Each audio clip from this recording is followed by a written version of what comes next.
he'll throw like you said, like I said, 30 for 30. So there's a possibility that the Chargers shut him down this game, and I think they're going to win. But James, you mentioned J.J. McCarthy. Keep this in mind. Jim Harbaugh said before the draft that J.J. McCarthy was the best player in the draft. That was his quarterback in Michigan. Then why didn't he draft him and trade Justin Herbert? You know, he could have gotten him with the 5th overall pick. And imagine what he would have gotten back for Justin Herbert. He would have gotten at least 2 number 1 draft choices, at least. Because certain teams would have been salivating at the chance to get Justin Herbert. But yet he stuck with Justin Herbert. So you obviously had to believe in him as well. And sometimes ownership forces a new coach. Well, you get the job based on you developing the quarterback. The Chargers wouldn't have did that with Jim Harbaugh because he had clout, Jim Harbaugh. They knew he had clout. They wanted him so bad they weren't going to put conditions on Jim Harbaugh, like who to stick with. I agree. I know Sonia's got to get out of here. Sonia, thank you for stopping in as always, and we'll see you maybe Wednesday night, right? Yeah, I want you. I was just messaging you, Mac. I want you to cover the Saints Panthers game pick before I go, since that's James and I. Can we just cover that real quick before I hop out like the Easter Bunny? We can. Okay, so you got New Orleans -8 at Carolina. I listen, Derek. I'm going to give you mine real quick. Derek Carr back, and I think that's the end for Carolina as far as playing against. It ain't gonna be no 8 points though. So okay. They not listen with Chris Olave and the Water Boy and the guy that plays the drums for the Saints marching in and all those people out. And in Charlotte, let's be clear, in a division matchup, there's no way. Thank you, Chris. Jalen Coker is going to be a sleeper this week. There's no way that the Saints come marching up in Charlotte. Now they may win. Let's be clear. I'm not saying that the Panthers will win, but 8 points, get out of it. As the dude said on Father of the Bride with Steve Martin, get out of town. You know, mother and daughter are pregnant at the same time. Get out of town. That's like one of my favorite first. Sorry, just went back to the 90s there. But anyway, Saints beating us by 9 points. Get out of town, okay? Maybe 3. The defense is going to be stellar, and we just are not going to let them mollywop us with no 45 points. Like, again, we're probably going to lose, and that's why I'm going to watch the Lions later. But you know, not 8 points. Sonia, wait, has it gotten to the point where you consider the victory if they cover the points? Because I think most fans, they look at strictly winning or losing. I don't I have no clue how the Jets did with the points this year, with their record. All I know, they're 3-6, and I'm unhappy about it. But yeah, you can't be happy if they cover the points today against the Saints but lose the game. I am, because it's a divisional rival and Jay Train is on this freaking show. I got to look at him and stuff. So I'm going to say that. But if the Saints win, he gets the last laugh, Jay Train, over you. God. Well, everyone's going to win the game. He doesn't. I don't know if I'm laughing. The Panthers would win. I don't know. Jack, I don't know if I'm laughing at 3-6 if we win. Yeah. So James, you know, Sonia brought up all, you know, the injuries you have, but her tight end's out and Derek Carr's back and her safety's out also. That could lead to some problems. Is that a good? Wait, is that good or bad? Derek Carr coming back? I'm a little. Right. He might throw the game. Throw us some interceptions. Does that mean it's worse for the Saints or better? You got to clarify it. Well, let me say this. You were right about some of our players missing, but you were wrong about Chris Olave. He is back. Yeah, I know. Yeah. He's back. So I'm wearing olive for olive oil. Chris Olave. I'm wearing olive for him. Well, we are missing Marshawn Lattimore, Kool-Aid McKinstry. Of course, Paulson Adebo was out. So our secondary is decimated. So, but I'm not. I mean, this might give Xavier Legette an opportunity to fall out, because I think him as a rookie, he's starting to show some strides. But you did lose Deontay Johnson. Echo his name. So I mean that's going to hurt you there. And Jalen Coker, I mean, he's okay.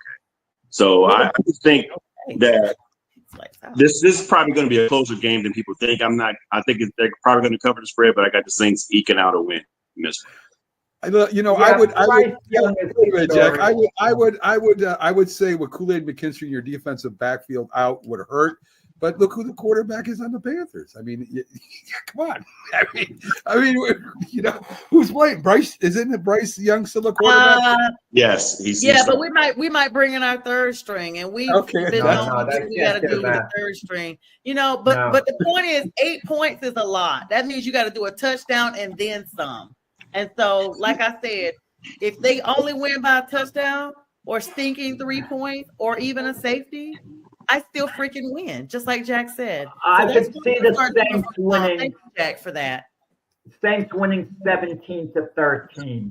That'll make you happy. That'll make James happy. How's that? It And that'll definitely make won't be no Matt laugh. 45 points. Let's be clear. I'm not happy at all right now this season. Let's get that out. I mean, Well, if they win, the Saints win. A win is a win. I mean, they need to win. I'm going to badly. start using the They do point need to spread, win. Jack. I'm going to thank you for giving me that happy median. I'm going to use the point spread the rest of the season. And any team that doesn't cover the point spread that beats us, they really lost. How about that? That's what I'm going You know, to is there a point? I just thought of something. Is there a point spread standing anywhere? You know, you look at the regular standings for playoff implications, but I never saw like a point spread. Well, they have the teams. They have standings on what team does better against the point spreads than others. They have that. And Well, I will say this. They always say, I think I told you guys last week, I don't know if I told Jack. They always say whatever happens in Vegas stays in Vegas, and the Panthers won in Vegas, and that was our only win. So yes, we made will that see. true. Nothing else. Me and you will have some fun next week as the Giants and the Panthers play in Ireland. So that should be fun for us. And it's going to be going on while I'm on the show. Right. So next week, Mac, I'll be on the entire show. Okay, I don't have no assignment due on that day. And we're going to be able to watch the game live on the show. I love it. We'll see part of it. We'll definitely see part of it. All it. right. So you have a good one. Take care. Thanks, guys. Y'all too. Take care. All right. So there we go. Sonia Pearson, our football lady of sports, comes in every Sunday. You can see her Wednesday. You can see her on her shows too, Prim and Proper, and she's normally hanging around with Friday Night with the Fellas too. So check her out on also on her programs. So we skipped New England against Tennessee. I'm gonna be honest with you. I like New England's chances here, especially with Tennessee quarterback situation. Drake May's back. New England's got a little bit of some kind of momentum for once. Hell, they may win 2 in a row. This may be the only time they win 2 in a row all year. Yeah, that'll give them 3 wins, and you kind of wonder when come draft time, it might Travis Hunter slip away from them, because I was projecting long term, you know, the 2 great Colorado players on the Deion Sanders, his son Shador Sanders would be going to Tennessee, who would badly need a quarterback. He would be a great fit there. And I thought, you know, Travis Hunter somehow would wind up in New England, you know, perhaps as a 2-way player there, you know. So, but if New England wins this game, and then they win a couple of more games, 2 more games before it's over, all of a sudden they're not going all the way at the top of the draft. And I mean, not in the first few spots in all probability. And so it's interesting. Yeah, it depends on what the other teams need. If they need quarterbacks. Yeah, I shouldn't say that. You know, you can get a nice selection going 6-11 like the Giants got with Malik Neighbors. You know, you can still get an outstanding selection. What are your thoughts on the game? New England and Tennessee.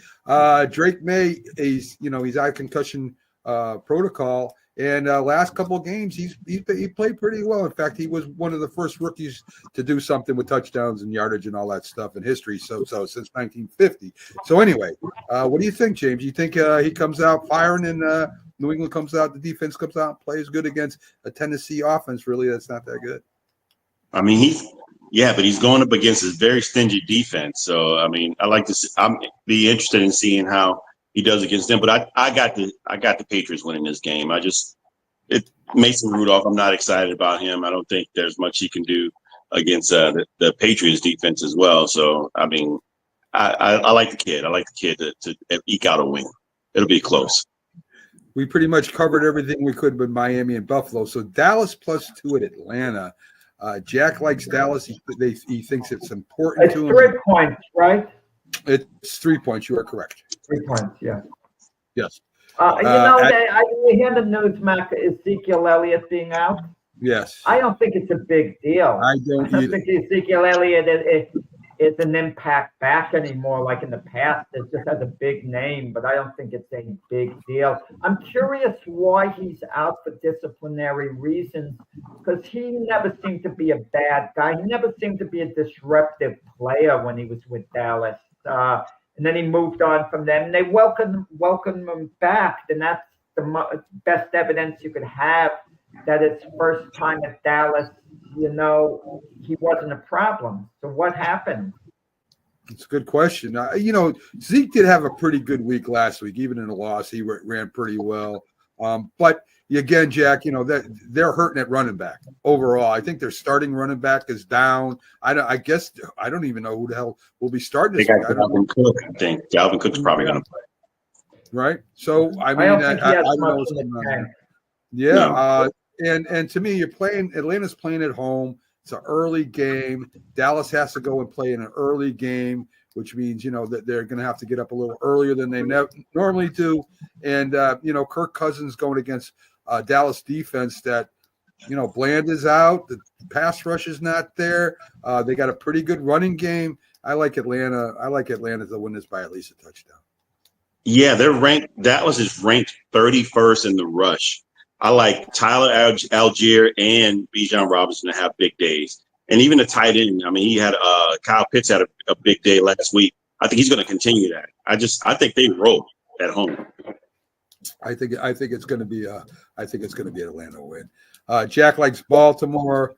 We kind of discussed it already. I like Baltimore's defense. I like Denver's approach to just keeping it close and winning a game. And I think they'll keep it close against Baltimore. I don't know if they beat Baltimore or not, but I think they keep it within the 9 points. And I like the young rookie. He had one of the best games for a rookie this year. I know Jack is not a big fan of Bo Nix, but he did play well. Might have been against the Panthers. But I think he's going to keep getting better as the year goes along. So wait. Let me go on the record. I think Bo Nix is going to be a good quarterback in the league. I'm not down on Bo Nix. I don't want this to be thrown back to me later if he's a good quarterback. Oh, Jack never thought he was going to make it. Jack didn't think much. Now he's changing his tune. I'm not changing my tune. He's a rookie. He's learning. He's not this sensational rookie that's going to come in like Dan Marino or someone like that. He's a rookie. Sean Payton's a heck of a coach. He knows how to utilize Bo Nix. Denver's playing close to the vest. They developed a good defensive unit. They're playing really well there. And he's doing basically what he has to do. He's not going to put up a lot of points. He's not going to torch the Raven, defense. And if he does, then the Ravens, I know who are hurting at the corners. Then it's going to be a very serious problem for the Raiders. Ravens. Ravens going forward. Very serious problem if Bo Nix lights him up because he's not that type of quarterback right now. He's got to play within the game, and he'll get better as he goes along. Yeah, I just like the points. I like I said, I don't think Baltimore's as good as people think they are. I really don't. I think their defense needs a lot of help. Jackson is way too much of an emotional guy playing quarterback, and they don't know how to use Derrick Henry. It still just blows my mind that when you have one of the best running backs in the league, you give it to him 11 times. I don't understand the philosophy there, Jay. I don't know. I disagree with that about Derrick Henry. I think in the beginning they didn't, but now he's leading the league with almost 1,000 yards in rushing. Yeah. So they're giving him the ball now. He's taking advantage of the carries. Last game they gave it to him 11 times, James. But were they? I don't know what happened in that, when they give it to him. When they give it to him, he's way in. When they don't, they've lost all 3 games.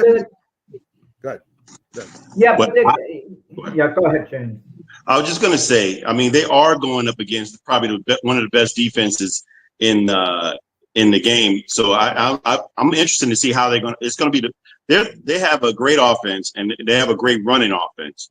So we're going to see how it goes up against the that defense, the Orange Crush, because they're second in the league in sacks. I don't know. I think it's going to be a lot of RPO to offset that. So it's probably gonna be a lot of running in this game. And I'm interested in seeing how they stop Derrick Henry. He's probably going to get a lot of carries in this game. I think so. It's gonna be a closer game. Lamar Jackson's going to run more this game too, and he's going to start this entire route the Denver defense. But I got them. I got Baltimore winning this game, but in a closer game than people think, because again, Baltimore secondary is their Achilles heel, and I think the rookie's going to do a little bit better with passing the ball. Well, let's bring on one of our other weekly Philadelphia guests. sports fans are a horde of inhuman monsters who deserve neither sympathy nor understanding. I'm about ready to beat him down. Yeah, sometimes I seem to do that to some people. I bring it every play of every game, all day.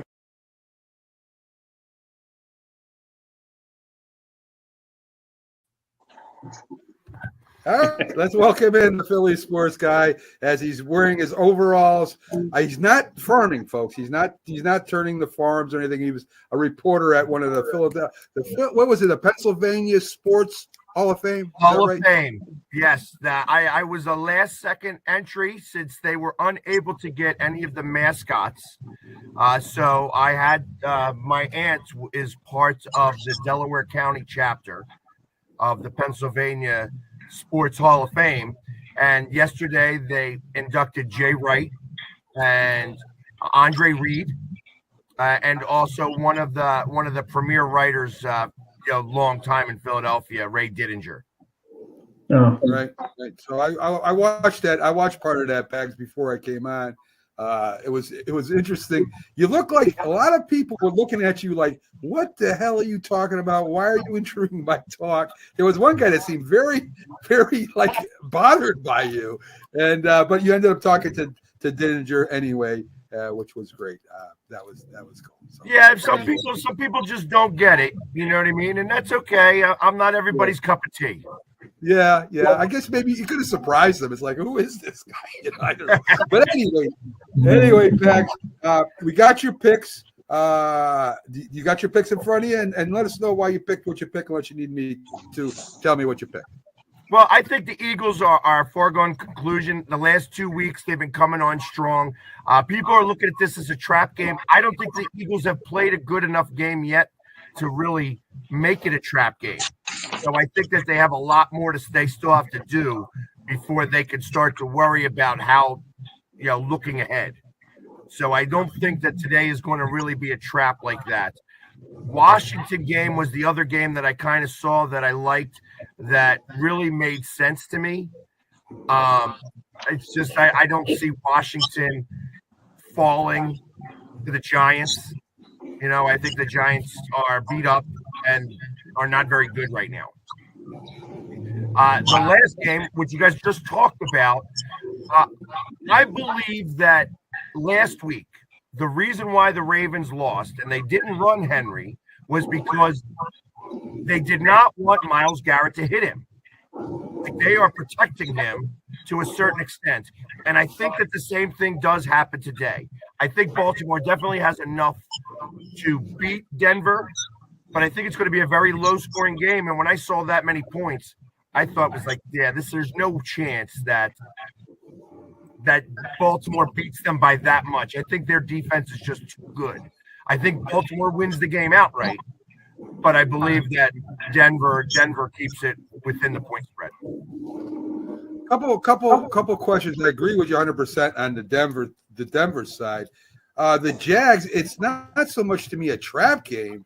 It's that the Jags have been underperforming all year, and if Trevor Lawrence gets hot, you got Slay is out for the game. DK Metcalf is out. You got a couple main players out, and that might give Jacksonville a shot to come up and bite you, Bags. I don't think so. First off, Slay being out, that means that Cooper DeJean is going to wind up being the starter alongside the other rookie and Quinton Mitchell, and they have been amazing. They have been amazing. That play last week against a premier receiver in Jamar Chase and wound up taking him for a loss on a fourth down play. That's not a play that he's used to. They get that first down every time they do that play. And they didn't get it against the Eagles. And that's because we've got these two rookies that are playing like seasoned vets. Okay. You're not looking at the Washington- intent. Wait, Max. Tax is not looking at the intangibles. He tends to usually neglect that, but more so in this game. Doug Peterson is returning to Philly, who won the Super Bowl. Do you remember when Doug Peterson returned to Philly the last time? But every time he returns, are you going to get up there with the rest of the fans and applaud for Doug Peterson when he comes out of the tunnel for a job well done as Eagle coach? The one thing that happens in Philadelphia is that they don't announce the coach or the opposing team. They just say, welcome to Jacksonville Jaguars. So we're not going to say, oh, here's Doug, boo. We don't care what happens to Doug. He's moved on now. I think we're missing the obvious here is that the Jags gave up 170 yards on the ground to the Packers, to both Malik Willis and to Josh Jacobs. I mean, similar style quarterback and running back are probably going to do the same against the Jags at home. I agree. I think I think that it's going to be very similar to the last time the Jags played. They're going to score early. They're going to get some points on the board early, and then they're going to get shut down. And the Eagles are just going to run it up afterwards. I got it 31-13. Last week, I was really close to the score. I said 37-21. It would have been 37-20 if they made that field goal. They didn't do it. Only being 37-17. I think the Jags are coming up a really tough game. I like the Eagles 28-25, something like that. Very close game. I think Philly prevails when all is said and done. But I think Trevor Lawrence, come up with a good game here.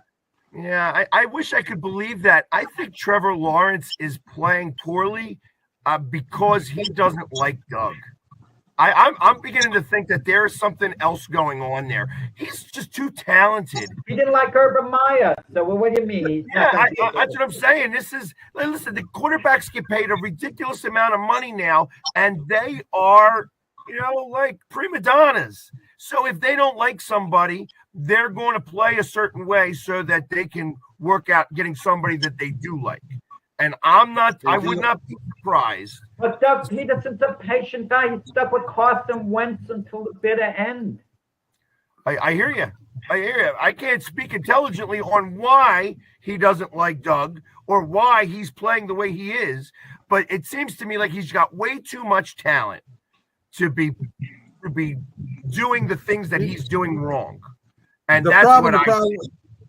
Pags, the problem with Trevor Lawrence is what I said when he first came out of college. He has terrible mechanics. He takes too long to throw the ball. He winds up to throw the ball. He holds on to the ball too long.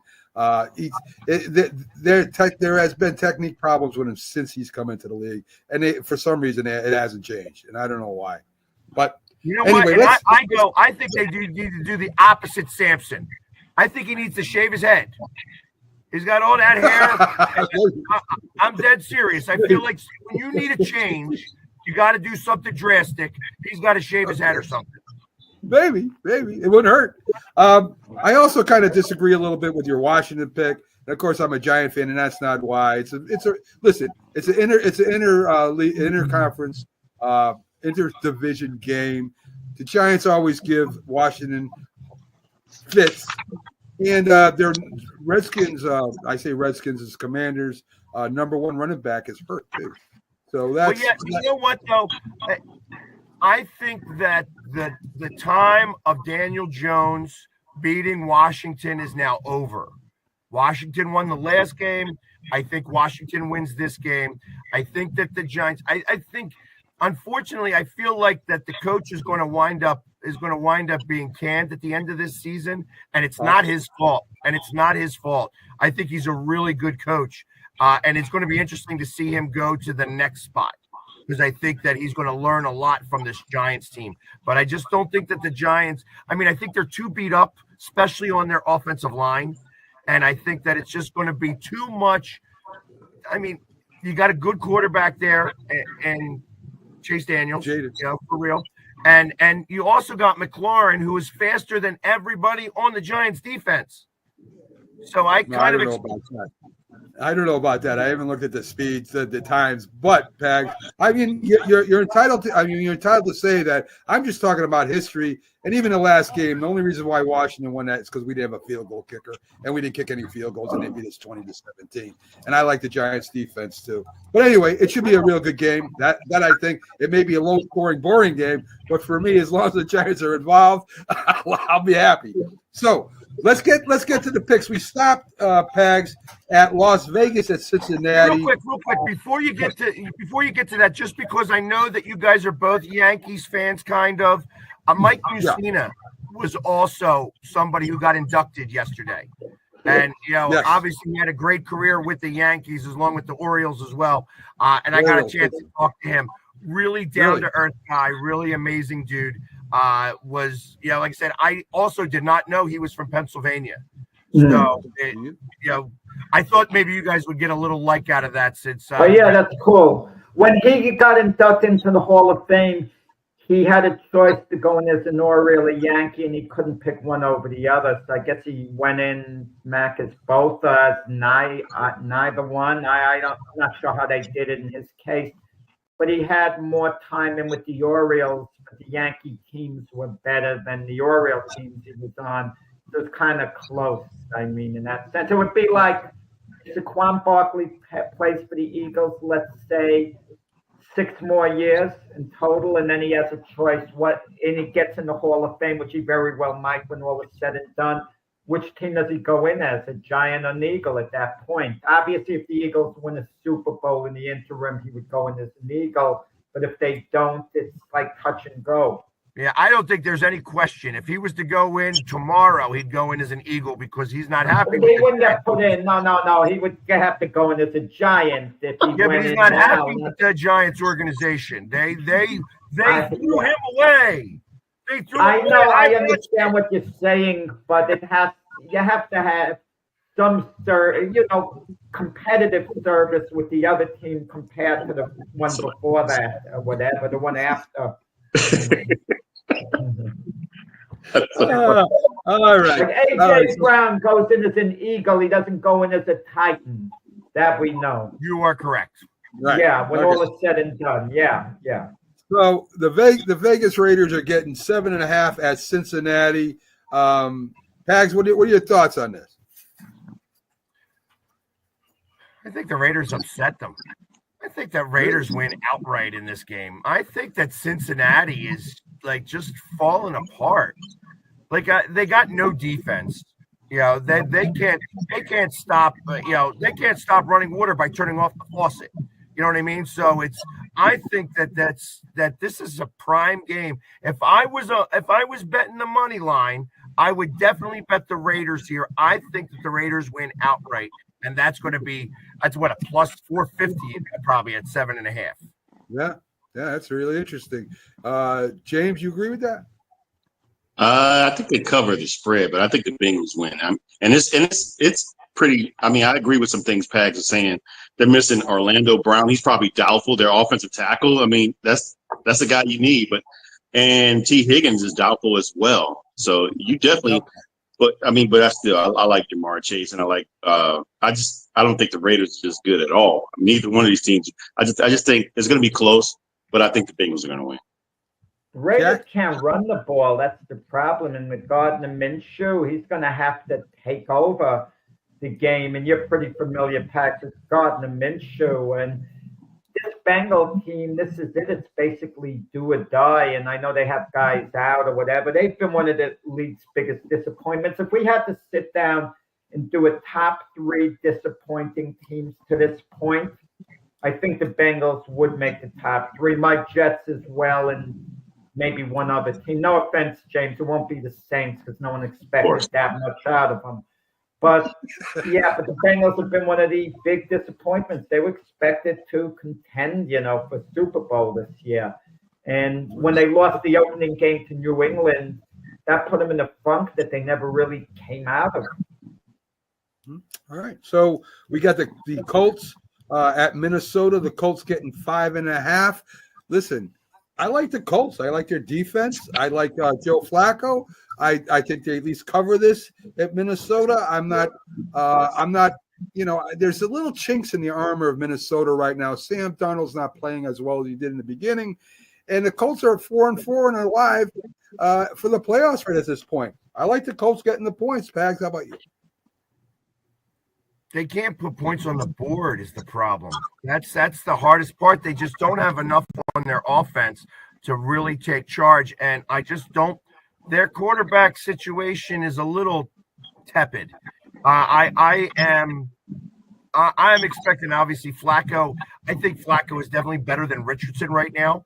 And the fact that Richardson is, like, tapped out of that game is something funny to me. Like, I feel like that there's something else going on in that organization that has more to do with the players, that there's a little bit of a cancer that's going on. Anytime a player taps out for any reason, whether he be tired, whether he be for whatever, these guys get paid to play the game and are supposed to love the game. And he tapped out.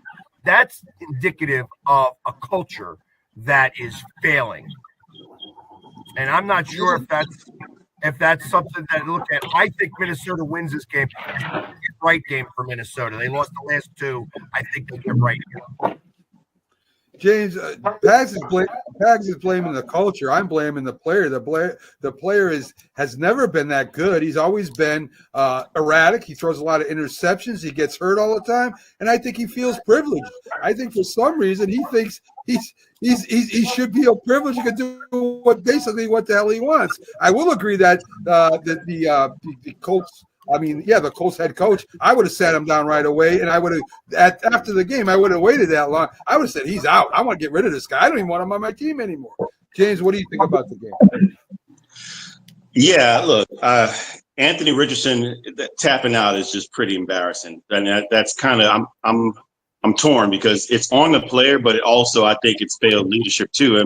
But they did sit him down. They sat him down and putting Flacco in. And I think Flacco is going to win this game. Look, the Vikings are 30th against the pass, but they are ranked number 3 in sacks.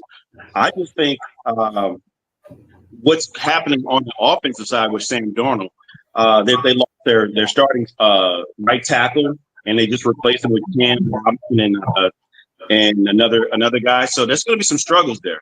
I think Flacco does enough. And he showed you some games in the season that he can throw the ball still, and I just think they do enough to win the team outright as an upset. All right, how about you, Jeff? Well, Vikings are coming off 2 losses in a row, and they've played poorly their defense in the last couple of games. And Brian Flores, I'm confident, is going to straighten it out to an extent. As far as Anthony Richardson goes, don't assassinate his character. They said he was tired. He went out of play. Yeah, it's bad. And if you're the coach, you make a move. You sit him down. He should have a little more sense. He should have claimed he had a cramp. His leg, is pulling up. Or he should have just handed the ball off if he's really tired. Done something. And if he genuinely was tired, there's a problem. There's a problem if he can't function, and run a play. But the coach took care of it. It doesn't mean he feels he's privileged. He was being honest about it. He didn't have much experience in college, and they took a chance and they drafted him on his talent. Don't put down his character. Yeah, he's 20 years old. He's a prima donna. It doesn't make him a prima donna. He's tired. Joe Flacco has never had 30-something. I wanted to come out. I don't think it's enough to get him off the team, but it's enough to question. It's enough to question. It's conditioning. What are you doing off the field to be tired in the game? This conditioning can't be that great to be tired.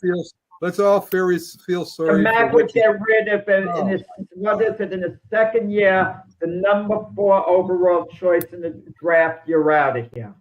That would be Max Slaughter. Oh yeah, gone. Think of how ludicrous that is. They did the right thing. That he's not starting the next week. He's not starting. Listen.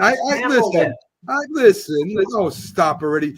Part of your job as a quarterback is to be the leader of a football team. How are you leading a football team when you're tapping out because you're tired and you don't feel well? And what are you talking about? He's not a leader of the team. You got that right. Well, why have him? So why have him there, Jack? If he can't play quarterback because he can't throw the ball, he gets hurt all the time, and he can't lead the team, why are you keeping him as a quarterback on your team? It's a second year there. Oh, my I'm not God. saying he's going to be their franchise quarterback, but you don't get rid of him. You know, he's there, you know, on the roster still. And you see how things develop. It's ludicrous. A number 4 overall pick in the draft. You're out of here. You're off the team. You know, you know how many other teams? So wait a minute. So the Jets were smart holding on to Zach Wilson. The Patriots are smart holding on to Mac Jones. The San Francisco 49ers were smart hanging on to Trey Lance. Didn't they all get traded, Jack? Didn't they all say, get out of here? Didn't that happen? After so many years, though. Yeah. So we'll wait 3 or 4 years. They finished their season. Oh. They didn't get You rid got to of them try to during get the return season. on your investment, Mac. What return are you getting, James? What are you getting for that quarterback? You still have to try. You have to try to get Try it. what? Try to get it. Try what? Try You want to try return. What's going to make him better? What? Well, look I know, Joe Flacco, a guy who would look at the teams that moved on from Joe Flacco. He has a better chance of winning now. It's okay that Joe Flacco lost his starting job to Lamar Jackson. Obviously, that move had to be made. He was the Eagle backup. He was the Jet backup. He was the Brown backup. Why didn't these teams make a harder effort to keep Flacco? Because he's what he is. He's going to be better than Anthony Richardson's been. He gives you a better chance to win at the moment. But it doesn't say a great deal. Bags, we all covered the Chicago-Arizona game. We didn't get your thoughts on that. Chicago is getting 2 points at Arizona. That's what we're giving to James. I still don't trust Chicago yet. I just don't trust them. I think that they are winning in smoke and mirrors. That's how they're winning games. And I think that eventually those mirrors get broken. And I don't know that Arizona is actually playing pretty well. I know that the Bears have a really good pass rush, and Kyler Murray, for out all his faults, he's probably number one. He's the number one quarterback against a hurry. So when he gets hurried, he's actually the number one quarterback in the league. And I think that kind of plays into him a little bit. I suspect that Arizona wins this game outright. I think it'll be close, but 2 points ain't enough. I think that Chicago loses via the point spread too. Okay. Can I just say one thing quickly? It just happened. Daniel Romachek won the wheelchair division of the New York City Marathon. And those guys, the way they use their arms, it's amazing, the conditioning. We're just talking about Anthony Richardson's conditioning, but these guys over 26 miles, they use their arms pumping them. Man, oh man. Even though they're not using their legs in that race, in a certain sense, using the arms is more grueling. Okay. 100%. Yeah. The Rams are -1 at Seattle. Listen, Puka's probably going to play. Cooper Kupp's going to play. Seattle has problems at the linebacker position over the middle. Seattle is without, if I'm right, is without DK Metcalf today, which will hurt them a little bit. I like the Rams going into Seattle and winning that game. Yeah, I think the Rams eke it out. I think it's going to be a very close game. You know, we had given up on the Rams, it seemed, about 3 weeks ago. It seemed like it's a lost season. And you were talking, Mac, about a deal being made, Matthew Stafford for Sam Darnold. You were all over that scoop. You know, you had the sources, wherever you heard that, you know. I guess they didn't make the deal. Is it still in play? It's a couple of more days in the NFL trading deadline. You think the Rams and Vikings are going to do that quarterback trade? So I guess you're taking the Rams then, Jack? I'm taking the Rams. Yeah, maybe by 1 point. I like a 21-20 type game. But then again, if the Rams are favored by 1.5, it's a toss-up. Maybe, you know, who knows who's going to win? It's such a coin flip in that sense. What do you think, James? Go ahead, James. You go first. Next. Go ahead. What do you think? Well, that's my pick. That's one of my picks. I went over. Yeah. I got the Rams. I just think that having both Puka Nacua and Cooper Kupp back is it's going to be hard for them on that defense, and they're ranked 29th against the run. So Kyron Williams should feast against them as well. I just think that I think they should win more than the spread. Pags? So interestingly enough, as you were talking about the possible trade, I think that if the Rams win this game, they do not trade quarterbacks, and they actually go to. I was joking with Mac. I was kind of sticking it to Mac. No, I understand, but I think that there's a real possibility that Minnesota could try to go all in here. So I kind of feel that there's a possibility that that's the case. I think if the Rams win this game, they don't make that trade. If they lose this game, that puts them 2 games out with a little bit of a tougher schedule, and I think that they might try to pull that off and get a first-round pick along with trading quarterbacks. I would say that Matthew Stafford actually could conceivably yield a first-round pick if they ever did it. Conceivably, if it was a contending team, But I think it'd be a conditional. I think it'd be next year. He didn't say he was going to retire. There's a good chance he comes back, he plays next year, and maybe the year after that, and the year after that. Who knows? And you can't give up on the season with your guys unless it's so painfully obvious you're out of it. No team is giving up a season, even if they fell a couple of games down. I understand. Imagine this trade, Jack. Imagine this trade, because I kind of see that this would be how it would work. They would trade quarterbacks and a 3rd-round pick. Minnesota would give up a 3rd-round pick conditionally. The 3rd round is if they make it to the playoffs, it would move up to a 2nd round, or probably if they get past the divisional round, it would make it to a 2nd round. And if they make it to the Super Bowl, it becomes a 1st-round pick. Well, they gave up their 3rd-round pick to the Jets last, and then the J.J. McCarthy deal to move up the Vikings. So they might not have a 3rd-round pick unless they have an extra one. And Sam Darnold's a free agent at the end of the year. So that means the Rams would absolutely have to be committed to keeping him beyond that and pay him good money. So it just doesn't have that logic. And if Matthew Stafford joined the Vikings, he's okay. I won't argue that he's better as far as him being better than Sam Darnold, because Stafford's headed to the Hall of Fame. But it's a quarterback. I never played the game, but I would imagine it takes weeks to learn systems. You don't just show up and click. I mean, look at my guy Aaron Rodgers, one of the all-time great NFL quarterbacks. He's still trying to get it right. He was out last year. It takes time. Oh, 100%. And I keep thinking about, is Matt Stafford enough to take the Vikings over the top? Are they going to beat Detroit with Matt Stafford? I don't know that answer. I don't think so. I don't think that's enough. I agree with you. I don't think so either. But they may think so. And it doesn't matter what I think. It matters what they think. Well, I would say that Matt Stafford is definitely a better quarterback right now than Sam Darnold. There's no doubt about that. 100%. But is it enough to get above Detroit? Because that's the cream of the crop. Right. Well, don't leave. When you mentioned Detroit, Green Bay's in that division, and I know they're playing today. And when all is said and done, that wasn't the team I picked to win the Super Bowl this year, the Packers. But I understand Detroit's a consensus pick by a lot of people. You and your own head Pags already have the NFC Championship game lined up, the Eagles in Detroit, and you're hoping it's at Philadelphia. Yeah, I don't think it's going to be in Philadelphia. I've said all season long that I thought it was going to be in Detroit. That I think that the Super Bowl runs through Detroit this year on the NFC side.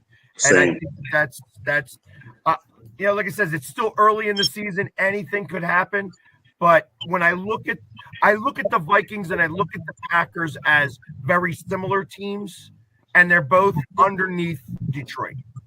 And that's why I keep saying Detroit is that green, where everybody else, I still don't think that the quarterback is enough for the Vikings to make that difference.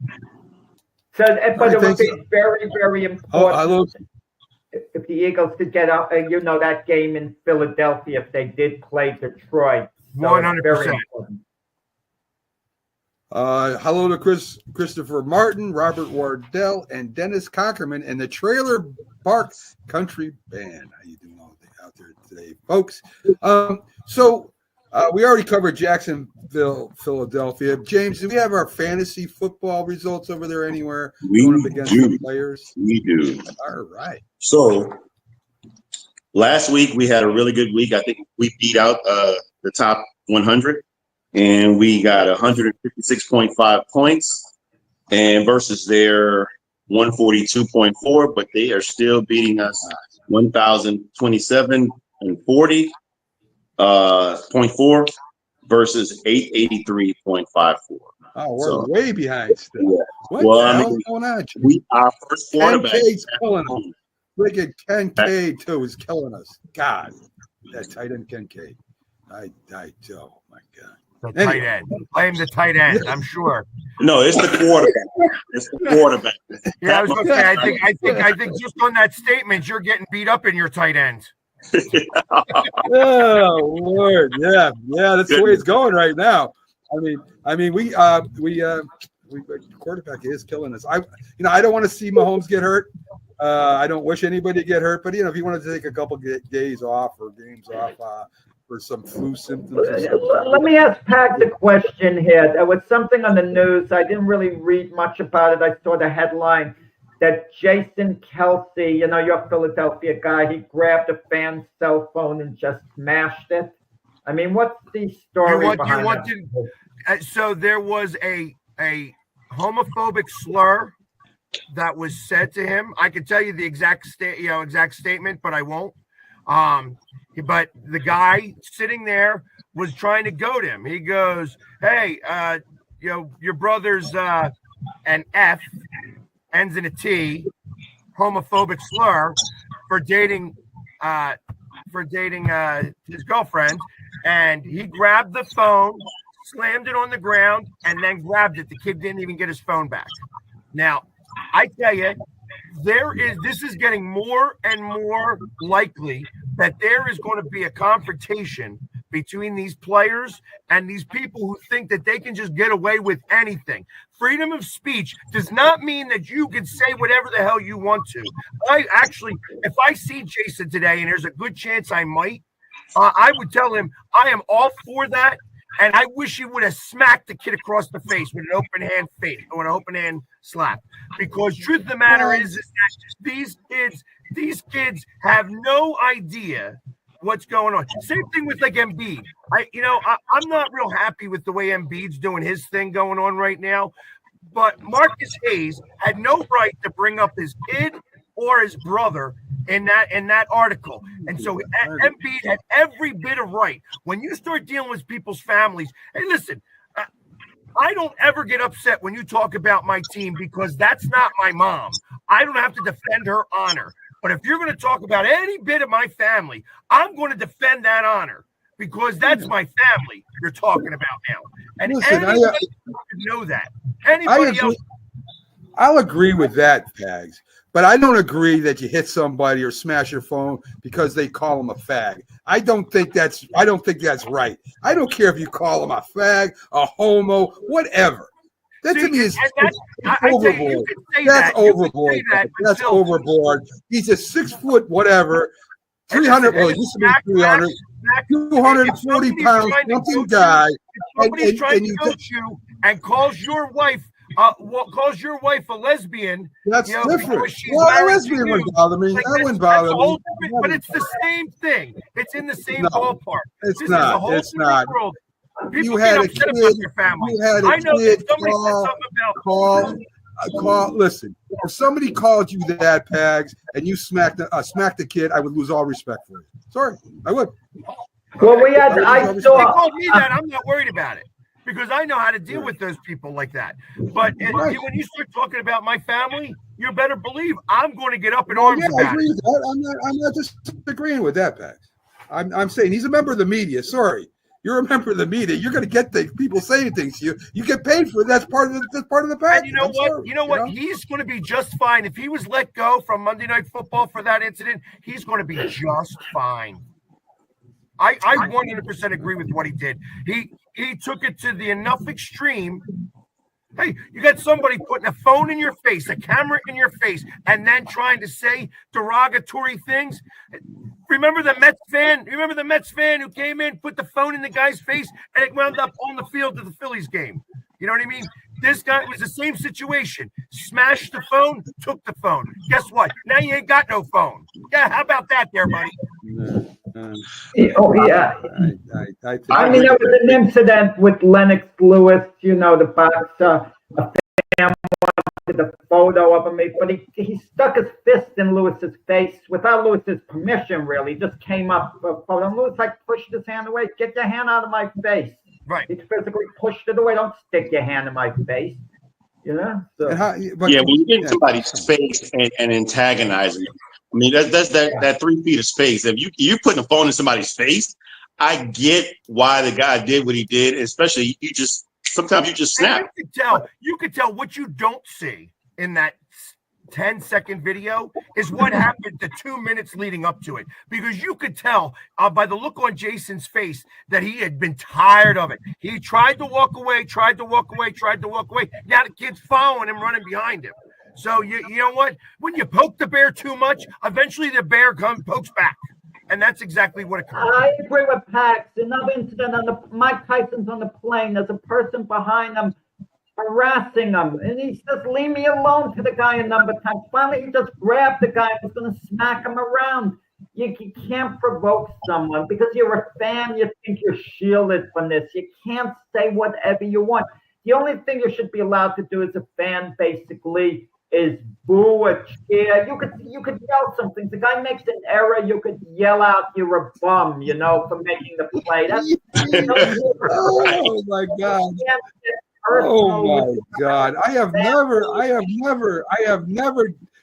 have never disagreed with 3 people at once. You don't smack a kid. You don't grab a kid's phone and smack him and threaten him. I'm sorry. I don't care what you say. And any 3 of you, Jack, if you did that, I consider you. I don't care what the kid said to you. If you did that to a kid, I lose respect for you.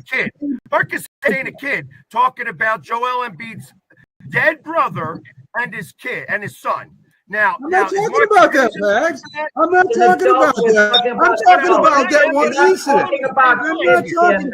This is along the same lines. We're in the same ballpark here. You are when you're talking about Kelsey. Kelsey took the kid's phone, smashed it, and took it away from him. And Pax says it's okay to smack him. You all agree with it. I would have been okay. I'm talking about the phone.